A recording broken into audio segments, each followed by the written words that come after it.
Hey everyone, welcome to Dinosaur Deeds. Hello friends, Nara వారి వారసుడు చెస్లో record సృష్టించిన దేవాంశ్ ఇప్పుడు యూట్యూబ్లోకి గ్రాండ్గా ఎంట్రీ ఇచ్చాడు. తన కొత్త ఛానల్ పేరే డినో డీట్స్. ఈ ఛానల్లో మన దేవాంశ్ డైనోసార్ల గురించి, వేల ఏళ్ల నాటి పురాతన శిలాజాల గురించి, ఎవరికీ తెలియని ఆశ్చర్యకరమైన నిజాలను పాడ్కాస్ట్ రూపంలో చెప్పబోతున్నాడు. Hey everyone, welcome to Dinosaur Deeds.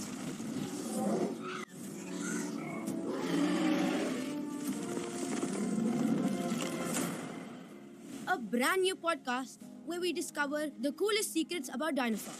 I am your host Devant, and this is our very first episode. In this podcast, you can expect first వీడియోలో దేవాంశ్ చెప్పిన విధానం చూస్తే ఎవరైనా ఫిదా అవ్వాల్సిందే. మరి దేవాంశ్ సృష్టించిన ఈ సరికొత్త డైనోసార్ల ప్రపంచంలోకి మీరు కూడా వెళ్ళాలనుకుంటున్నారా? అయితే ఇంకెందుకు ఆలస్యం, వెంటనే యూట్యూబ్లో డినో డీట్స్ ఛానల్ చూసేయండి.